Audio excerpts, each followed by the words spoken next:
Your film is now ready to be shown.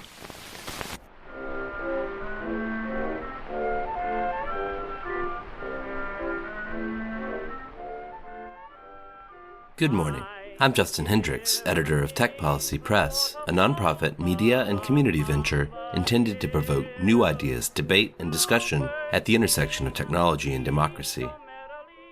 In the United States, it's fair to say that federal, state, and local governments have struggled in the era of digitalization. Decades into that era, there is still a gap between the policy outcomes we seek and what citizens often get when they engage with government agencies and services online. At its worst, this gap means people aren't receiving critical services that sustain their lives. And at the very least, it reduces faith in government to be able to solve problems right at the moment when it's clear the collective challenges we face are enormous. Jennifer Pahlka, who served in President Barack Obama's administration as Deputy Chief Technology Officer and who founded the nonprofit Code for America, has written a book that asks us to re-examine how government works and how it should work in the digital age. I'm Jennifer Pahlka, and I'm the author of Recoding America, for sale on June 13th. Just to establish your bona fides in this space, can you just kind of give the listener a little bit of a background about your experience working at the intersection of tech and government? Yes, I'm not really a technologist. My first job out of college was at a child welfare agency, but I ended up working in tech media and helped create these Web 2.0 conferences when that was a big deal. And from that, got interested in this concept of Gov 2.0. And that's what inspired me to start the nonprofit I started in 2010 called Code for America. Still around doing amazing things, though I stepped down from it just before the pandemic. But a couple years into running Code for America, was asked to come to the White House and be the Deputy Chief Technology Officer under Todd Park. And that's where I helped start the United States Digital Service. Went back to Code for America. Also during that time, I served on the Defense Innovation Board, which the wonderful late Ash Carter started. And I now serve on the board of the United States Digital Response, which is a different organization that allows techies to volunteer with government, the Tech Talent Project, and a couple of other great organizations. So this book, to some extent, starts almost with, I guess, a change in your life. You were leaving Code for America. It was just prior to the onset of the COVID-19 pandemic. And I had this sort of like almost Godfather-like sense of like, just when you were out, they pulled me back in. You got mixed up in trying to fix a set of government systems in the COVID crisis. Yes, I was trying to take a break and write this book, actually. But around about July of that first year, we had accumulated in California a very large backlog of unpaid unemployment insurance claims. And the governor convened a task force to go in and figure out how we could clear them and asked me to co-chair it. And I just didn't feel like I could say no, given how really dire the situation was for so many people who had no income and were not getting their checks.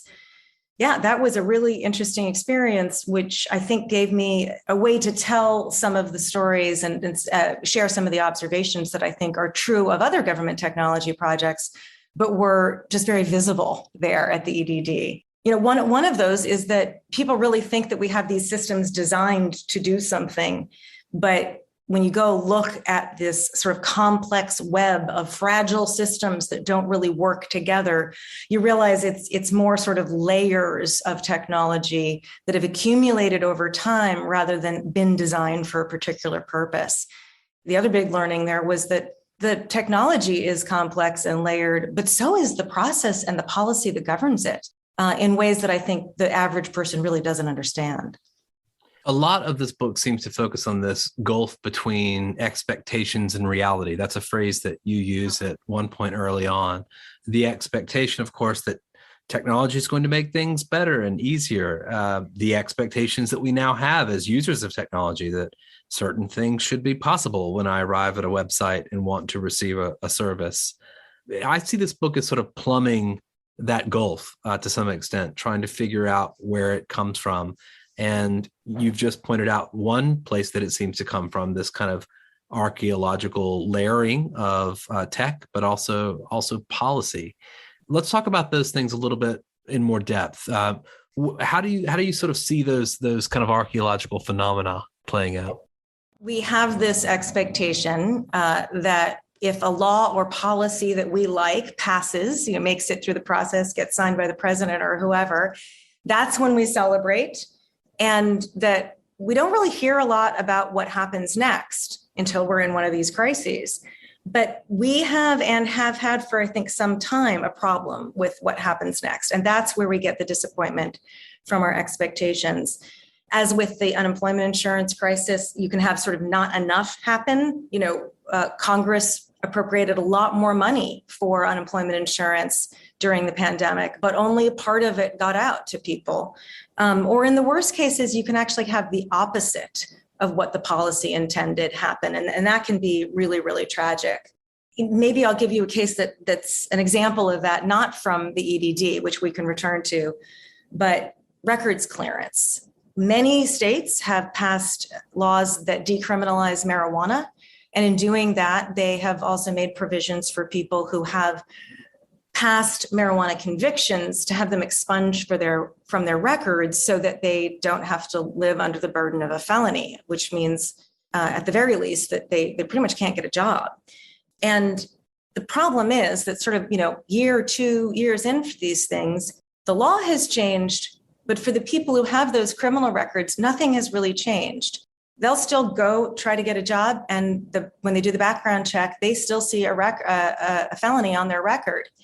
And it sounds really like a failure of like pretty basic technology, but I think that's a little misleading because it's not just getting the databases to talk to each other. It's the ability, and I think frankly, the will in government to pull back and look at the whole process from a design perspective and say, wait a minute, what's happening here when someone tries to clear a criminal record is that the person with the record themselves needs to go collect all sorts of government documents from different government offices, try to fill out very confusing forms, file those forms with other different government offices, wait to hear back, get notices they don't understand, show up in court, then hopefully actually get the expungement, and then do the whole thing over again where they take the expungement back to those offices and hope those offices actually update their databases. Really, none of this is necessary. And I think sometimes we think the system is designed to make it hard, and that is obviously sometimes true.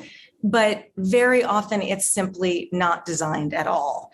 We have these policies and processes and tech systems like at the EDD that have simply accreted over time.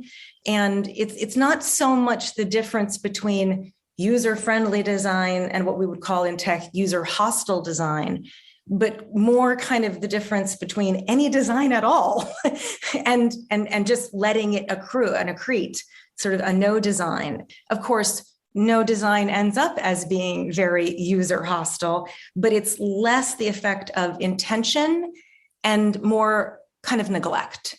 I do struggle with the word neglect, though, because that implies that it's like someone's actual job to do this. And very often it isn't. I mean, people have very specific jobs they're told to do, and designing systems just is very rarely one of them.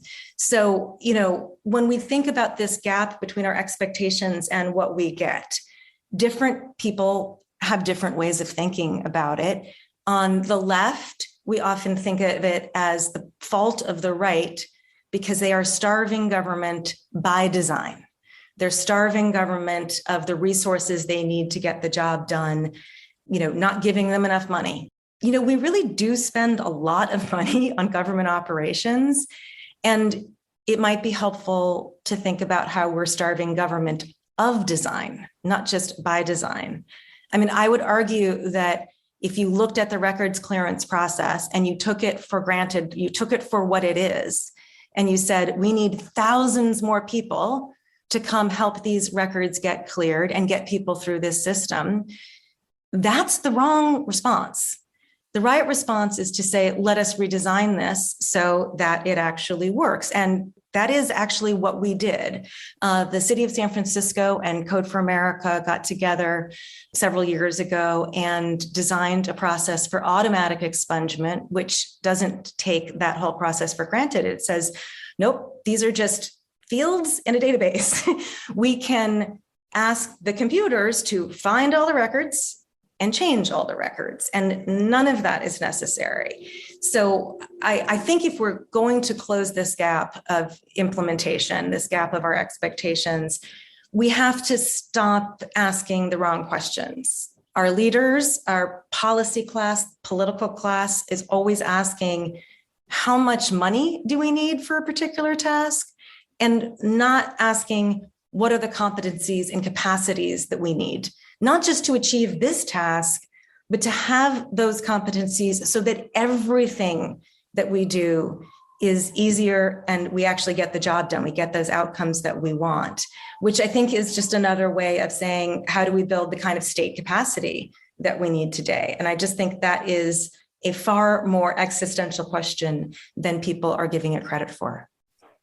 One of the things that I learned reading this book was maybe some of the historical reasons why, especially the U.S. federal government, might be so bad at doing the sorts of things you're talking about the degree to which procurement as a function has been defined in some cases by legislation, handed to particular agencies. And there's this kind of logic in the way that especially the federal government does business that seems to almost be at odds with what you're describing.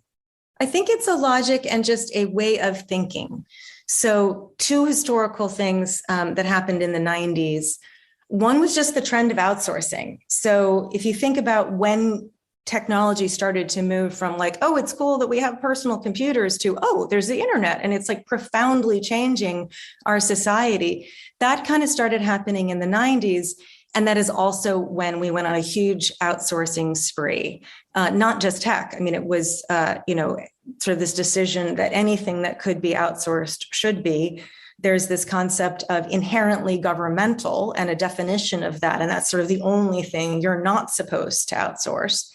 But I think the issue is that by the time we started having these discussions, we'd already decided to think of technology as a commodity. It's, there's this story of the government trying to make its own steel. It was a terrible idea. Government, that's a commodity you should just buy on the market. Will always be cheaper and better to buy it.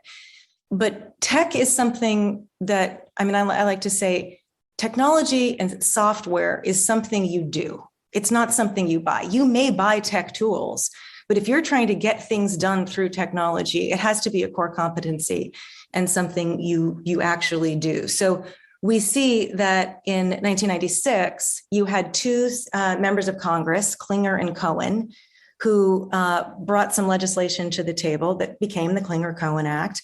And one of the things in that legislation was asking OMB, the Office of Management and Budget, sort of the most powerful part of the White House, to take on a digital strategy. And what's really telling in this is that OMB didn't want it.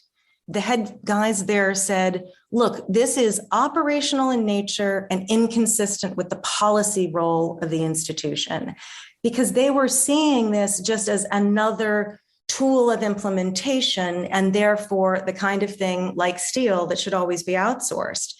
I think that they really mistook this shift in our society for just another change in the tools that implementers would do. But they also were operating that way because culturally in government, policy is the important thing. That's what important people do. There is a hierarchy. They are at the top. Implementers of all kinds are at the bottom. And technology is sort of like the bottom layer of implementation. It's like the last thing that someone asks anybody to do. So this very rigid hierarchy and culture is, I think, also part of the reason that we have not wanted to have like tech competency in the most important parts of government, even though I think we can now see how truly important that is. I found myself kind of wanting, to kind of raise up and look above the parapet, which you do a couple of times in the book, looking internationally. You name federalism itself as, potentially one of the boogeyman here who we have to contend with. Is there something wrong specifically with our system in the US, or, is this a sort of problem we see in other governments around the world? Is someone doing it much, much better in a way that we should admire? The interesting thing is that, yes, a lot of governments are doing it a lot better. I think they're doing it better I think it's surprising who is doing it better and whose struggles really look a lot like ours. So I think it's important to distinguish between who has the same problems that the US does and who has different problems. So smaller nations with less legacy complexity of the kind that, you see at the EDD, their problem is just digitization of processes that are not that crazy. Our problem, the UK's problem, Canada's problem, I think to some extent like Australia and New Zealand, though I think less so, is the complexity itself. Because simply digitizing what we have really, really doesn't work. We'll return to the story of the EDD, I think, for another good example there. My colleague was working with claims processors at the EDD and trying to understand where the bottlenecks were, where could we intervene that would clear this backlog. And one of them kept saying, I'm not sure I know the answer to that question. Let me go check. I'm the new guy. And finally, after about 10 times, she said, okay, how long have you been here? And he said, I've only been here 17 years. The folks who really know how unemployment insurance works have been here for 25 years or more. So, for example, that kind of complexity is extremely hard to digitize in a way that's going to make sense to people and is going to scale in a crisis where you suddenly have 10 or 15 times as many applicants as you had. You've got, it sounds like, a labyrinth of kind of like policies and systems that no one really understands. People even who've been there more than a decade who can't quite grasp the bureaucratic complexity. That's right. And it's changing under them too. There's all these changes in policy and process because of COVID. And so you find out that this is really the key to clearing the backlog, because what the governor has done and the state legislature is said, great, we need to clear this backlog. We're giving you 5,000 new people who can help, not really realizing that those 5,000 people couldn't help. They didn't have 17 or 25 years of experience, but what they did do is take up all the time of the experienced claims processors. So in effect, well, not in effect, we were able to actually show very concretely that every person that the EDD hired was slowing processing of claims. That's a kind of complexity in your system that is going to need to be tackled independently if you want a system that scales. I think there's many other countries that are dealing with that. And it's a different problem of getting government services to work than the governments who just need to take what they have, which has not yet gotten that complex, and put it online and make it work for people. Some of the governments that I really want to go visit and see in greater depth, because I hear about the great work they're doing, are Bangladesh, Indonesia, Peru. India famously has really great payment systems and great identity verification systems. They're probably doing things that would be hard for us to do with our culture. We're not very inclined to give a national identity to everybody. But I do see places where, Bangladesh has made it a real point not to just put anything online before they make it simpler and easier for people to use. Ukraine has done a fantastic job of this. And they did this before the war started. They had an app called Dia that would handle benefits, for instance, and digital identification. And it made it really easy to sort of automatically verify people and then put money in their accounts. Well, that's great before a war starts, but it's really critical once you're under attack. Being able to find their people, give them benefits, their people being able to prove who they were without their passports once they'd gone over, these refugees, all of this stuff was really critical. And it let the government focus on job one, which was fighting a war. They are ahead of us, and I think we should take notice. Somebody might be listening to this and say, well, actually, that's the great beauty of our system, that we don't allow centralization of government and we don't allow centralization of these types of services, and that preserves our freedom and liberty. And you're talking about in some cases, I guess, technocracies that are in some cases tilting towards authoritarianism, or at least towards perhaps more autocratic direction on some level, particularly in India. How do you kind of square that? Is there something that's in our federalist system that somehow preserves government becoming too powerful, but then also, of course, creates this side effect that government seems ineffective? Well, look, a national digital identity is not the only way to do identity verification. We have a project here in the US called login.gov that works very, very differently from how the Indian system works, and very differently from how China identifies who its folks are. And I think it's much more consistent with those values, and because it's designed to be so. Again, I'll return to that word design. I like that answer because you're essentially kind of smartly dismissing my question on some level. You're saying that, it's possible to kind of do both. Yeah, but I also think that those who are worried about an intrusive and overbearing government need to recognize how much what we do to make a smaller, less powerful government actually results in really burdensome services. So when we don't allow anybody to make a decision, a design decision, for instance, when we have multiple stakeholders, when we slow down how things work in government, we end up with what I call policy vomit. Sorry for the indelicate term. But for instance, in California, the application for SNAP, food stamps, food assistance, had 212 questions on it before we worked with the government on a redesign. And that's not because somebody wanted 212 questions. It's because we made the power to create that form very diffuse. Lots of different people had the power to say what could go in it. So we don't have one central authority that could simply make something that worked well.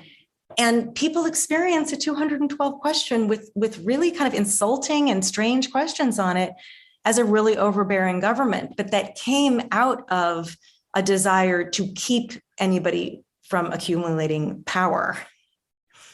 One of the things that you talk about specifically that I kind of found interesting, I hadn't thought about, but of course it's true. You talk about the ways in which liberals and conservatives sort of try to hold government to account in different ways. You talk about liberals' penchant for suing to enforce regulations. Yeah. So essentially trying to get the government to do the thing that it said it was going to do.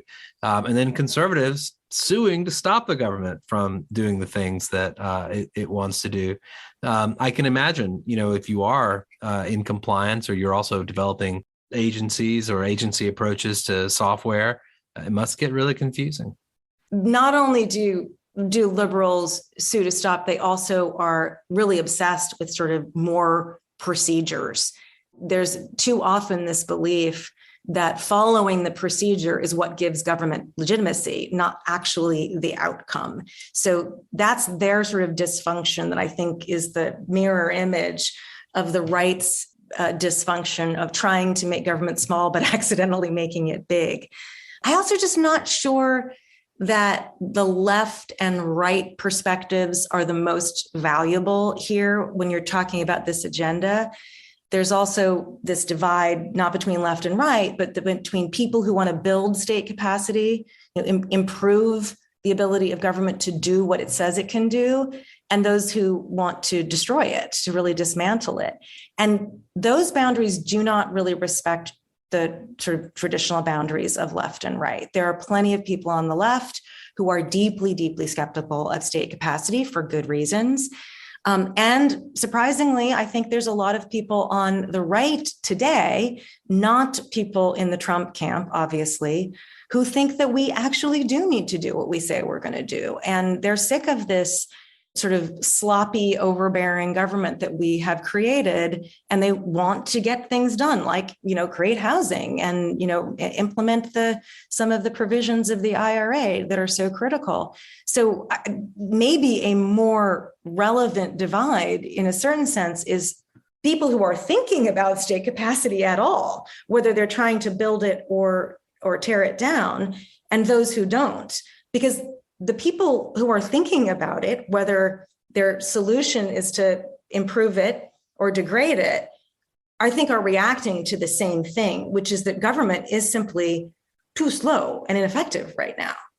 I don't agree with those who want to be able to fire all public servants. I think we should be able to hire more public servants, because when you are frustrated in government that things are moving too slowly, what you need are more good new public servants who can help make these systems work well, to balance out those who are really, really resistant to change. And I think that we should always be dealing with this tension between agility and stability. Like, I don't want to get rid of those folks who stand for stability, because there's a lot of reasons we actually need stability in our system. But to me, being able to hire more people to create that correct balance between agility and stability is the way we should be building state capacity. And I don't think that that is a left or right agenda item. This book recounts a variety of different scenarios with particular agencies. One that you focus on a little later in the book, especially, is the Centers for Medicare and Medicaid Services. CMS. CMS. You tell a story of Yadira Sanchez. Who's Yadira, and why does she come into this book? Yeah, when I talk about needing to be able to hire people, I think about Yadira, who is a career public servant. She has now been at CMS for about 25 years. And she is currently trying to hire product managers. And I wanted to be easier for her because she is such a fantastic example of the kind of public servant that we need. So she had been at CMS for quite some time as an IT project manager. Very successful one who sort of did already kind of colored outside the lines. She liked to talk to users about what they actually liked and didn't like in the software, which is sort of not technically the job of a project manager. And when healthcare.gov launches and crashes on its first day, it can only serve 8 people. Sadly, she, of course, gets thrown on this project because she's just a fantastic problem solver. And the key thing that happens there is not just that she helps bring healthcare.gov back to life, but she gets exposed to what's known in the software world as agile user-centered development. I would argue she was always doing it, but she didn't have the framework for it. She told me she'd never heard the word agile until healthcare.gov happened. You had these sort of catalysts coming from the outside. There's much has been made of the quote unquote rescue team that my boss, Todd Park, brought in to help get the site back up and running. But it was really, people like Yadira Sanchez who kind of they didn't get as much attention, but they were so critical to that effort. And she comes out of healthcare.gov really wanting to change the agency long term, not just be able to respond in a crisis, but be able to do it right the next time. Soon thereafter, CMS gets their next, legislative mandate. It's called MACRA, the Medicare Access and Chip Reauthorization Act. And people like Yadira are now determined to do that one right. And she quickly realizes, as she knew, that it's not going to be just a question of agile development and the trappings of that, right? Like stand-ups in the morning and these things that people associate with agile software development. They encounter immediately problems of policy. So MACRA is a law designed to improve the quality of care that patients get by paying doctors better for better outcomes, not just for doing more procedures. But what Yadira and her team know is that doctors are fed up with CMS. They're fed up with how Medicare asks them to report their quality data already. They find it confusing. They don't know how to use the systems. They feel like when they put their data in, they never know if they've done it right, and there's no way to know. And so they're afraid that a year later, they're going to find out that they got paid less because they didn't actually format it the way that it was supposed to. They have spent lots of money and lots of staff time on electronic healthcare records. And in this context, this new law has calmed down. And the only thing they like worse, they like less than the way they're doing it now, is the thought that they're going to have a whole new way of doing it after this law that will be just as confusing and complex.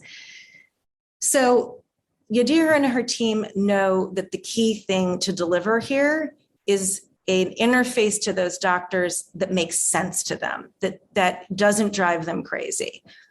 But one of the first things they are asked to do is just make a website that explains this program. And they say, great, first choice they're going to have to make is whether the doctor is a sole practitioner or in a group practice.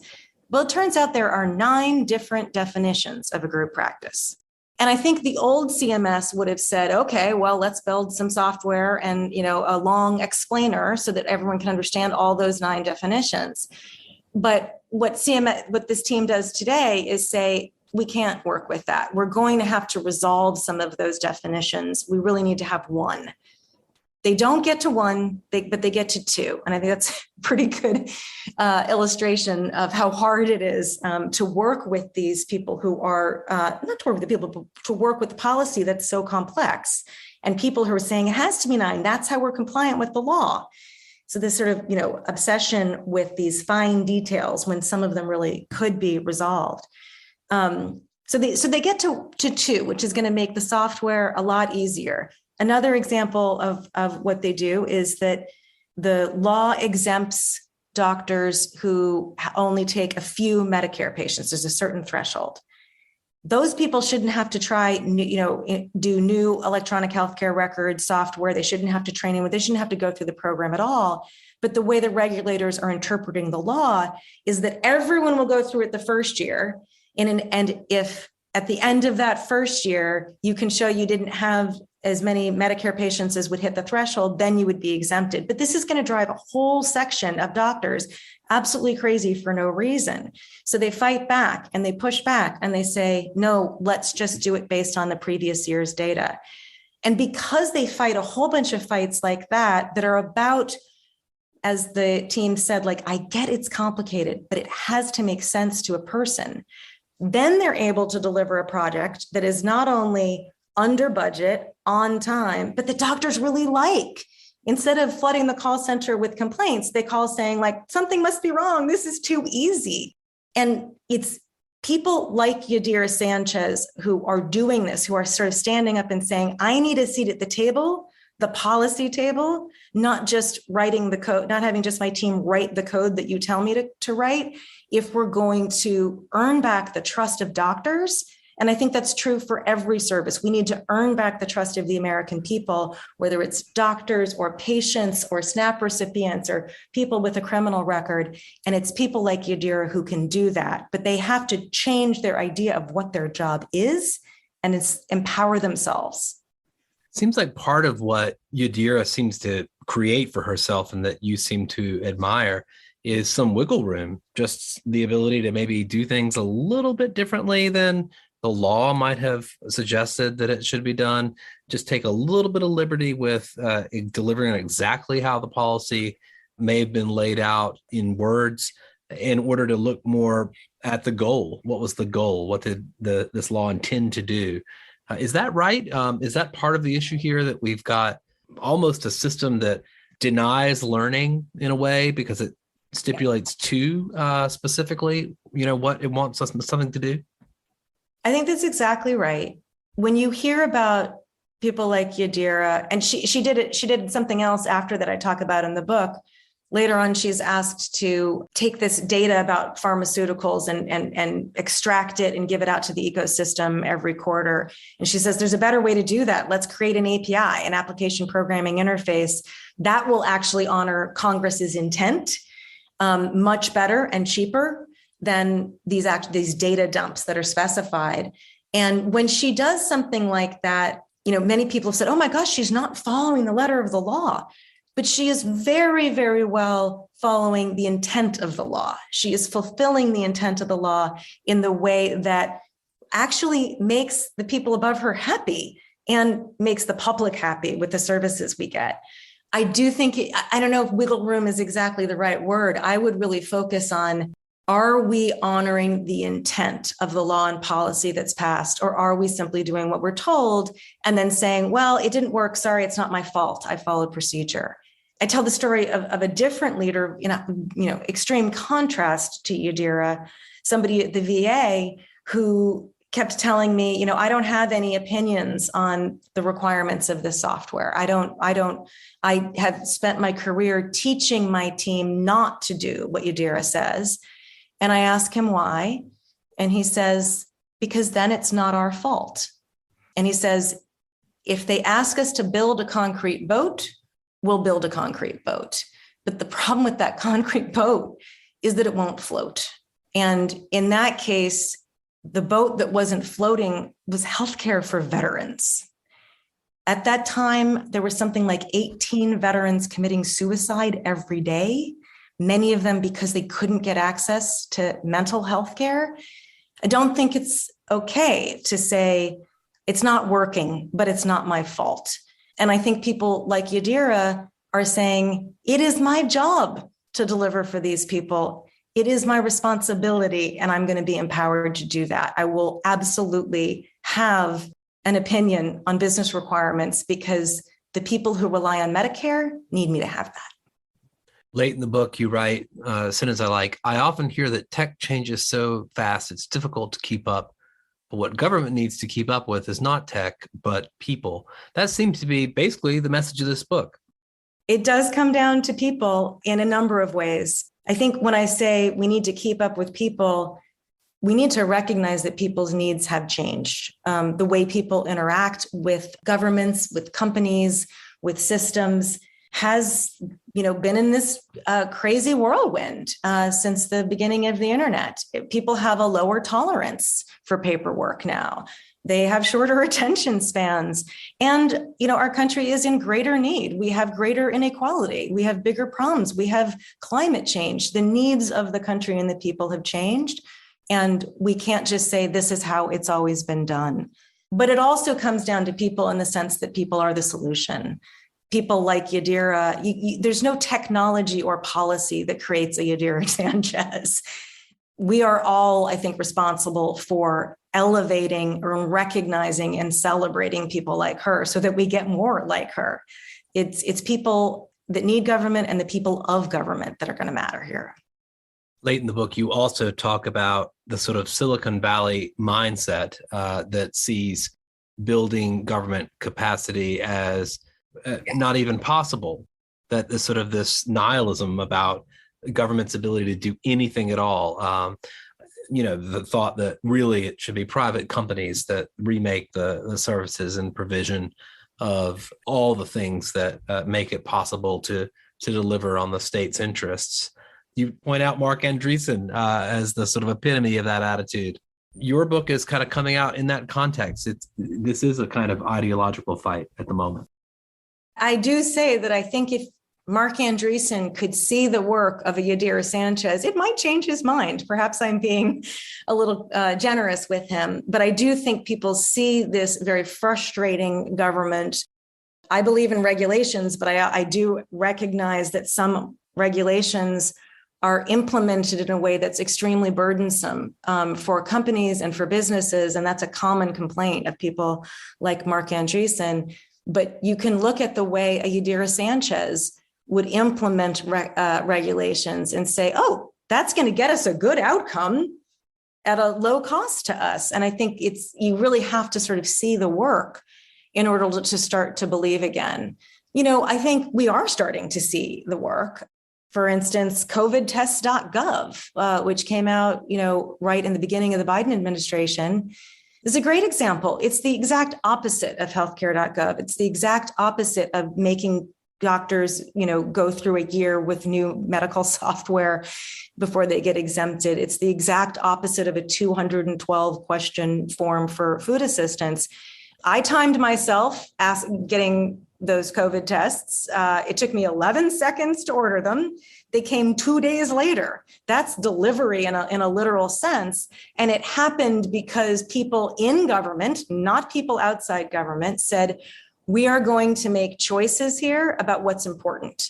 That guy at the VA who said, it's not my job to have an opinion on business requirements, the way they develop software, these concrete boats, is that they take often years, sometimes more than 10, to pull together every possible requirement. It's not uncommon for tech projects to have, up to 10,000 requirements built into them. And then they try to deliver on all of them.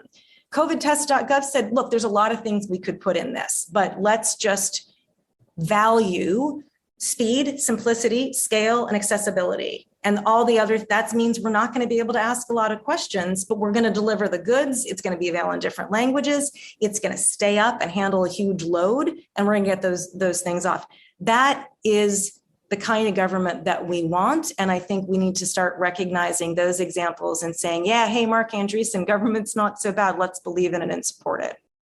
At the end of the book, you do, conclude, you kind of look up, you think about bigger issues, you talk a little bit about the future. And, at the risk of asking you to kind of repeat yourself on this battle between those who think of government as incompetent and not where the answer lies, and those who perhaps, see more opportunity to do things together in a democratic context. I guess a final word on that. This piece of it, this kind of digital layer where we interact with government, seems to be very important now to maintaining our sense of trust that government can be effective. I don't know, where do you think we are in 20 or 30 years on this? Well, let's talk about this moment for a second. When I wrote the book, we did not have the CHIPS and Science Act, the Infrastructure Act, the IRA, the Inflation Reduction Act. Now we have 3 of the biggest pieces of legislation ever, and 3 that are addressing, existential issues that we face in this country. So the idea that implementation isn't as important as policy has never had a better time to be challenged. We have to implement. I'll just take the IRA, for example, because it is our shot at averting a climate crisis. We really better be paying attention to that in a way that we haven't paid attention to other implementation. And I am a little worried. In some ways, implementing IRA looks a little bit like healthcare.gov in that we are asking agencies, let's say the Department of Energy, that don't normally do consumer-facing services, to figure out, how to do stuff that everyone's going to have to understand. If you're going to get a rebate for, a heat pump, or get a tax credit for solarizing your house, that's going to have to happen in a way that you know about and that you trust that it's going to happen. There can't be a ton of friction in the system. All those skills that Yadira Sanchez is brought to the Medicare program, we now need to bring to implementing this important climate law. And we really need to make sure that those competencies and those skills are there, or we miss our one shot at climate. So, where we're going to be in 20 years, I think depends a lot on the choices that we make today, because infrastructure, CHIPS, and IRA are so critical. I think it also matters not just because we could, miss our shot at averting a climate collapse or, keeping our supply chains resilient, but because we are at kind of the end of our rope with trust and faith in government. There is research that shows that people who engage with means-tested benefits that are really, really burdensome and sort of insulting vote at lower rates. We can't really afford that if we're going to avert, electing an authoritarian leader. We have to engage the population again, bring them along. That's really a threat to our democracy when we don't treat people, when our services don't treat people with respect. This book is Recoding America: Why Government is Failing in the Digital Age and How We Can Do Better, out June 13th, 2023.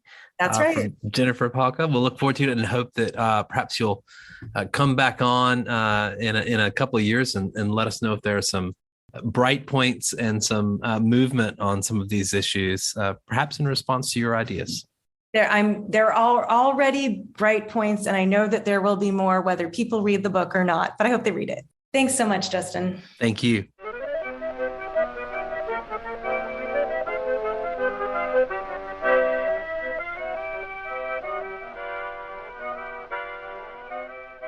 That's it for this episode. I hope you'll send your feedback. You can write to me at justin@techpolicy.press or find us on Twitter @techpolicypress. Thanks to my guest, thanks to my co-founder, Brian Jones, and thank you for listening.